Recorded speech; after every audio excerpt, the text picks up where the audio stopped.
Have you ever wanted to make an automatic turret, but all you find is this type of shit? Well, you've landed on the right video because today I will show you how to make this.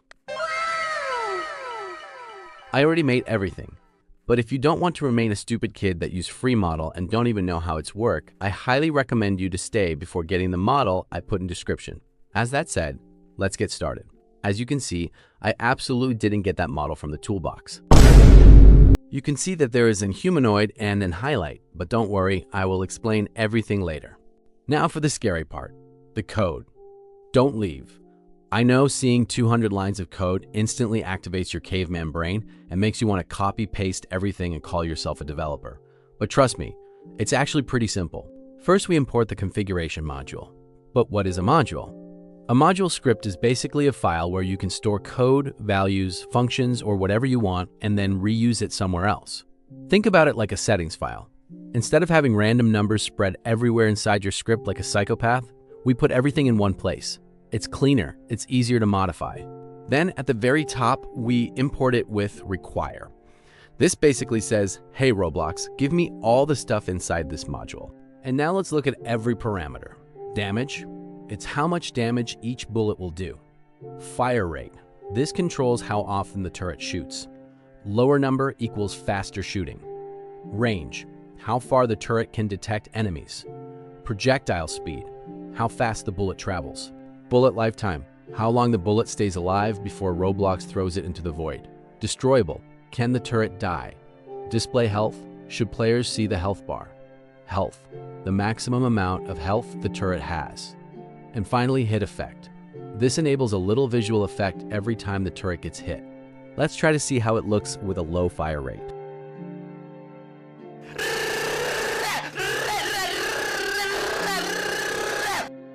By the way, if you made it till there, don't hesitate to like and sub because why not?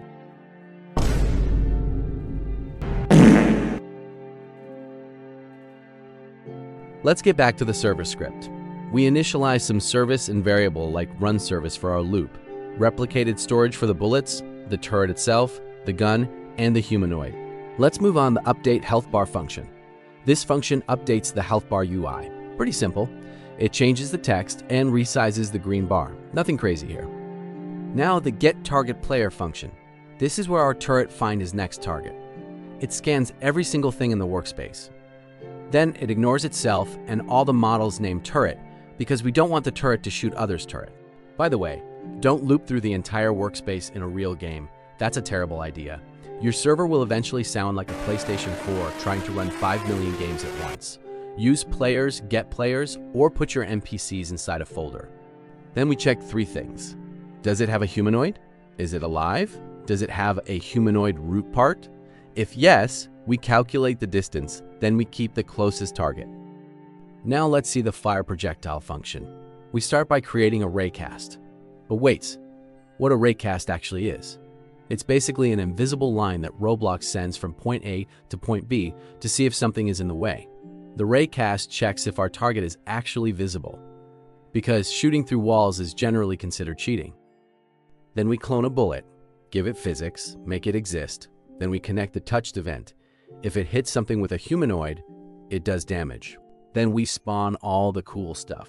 Particles, sound effects, because the more particles you add, the better the game becomes.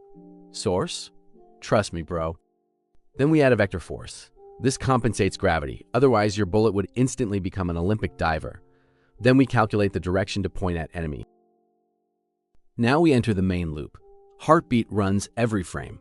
The turret finds a target, rotates toward it, and every few seconds, it fires.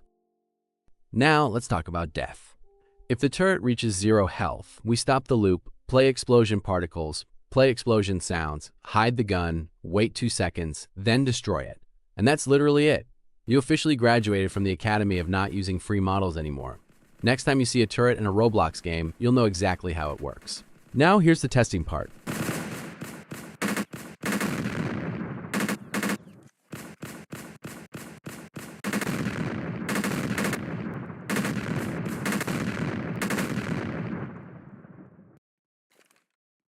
I hope you enjoyed it. You can find the free model in my Discord server.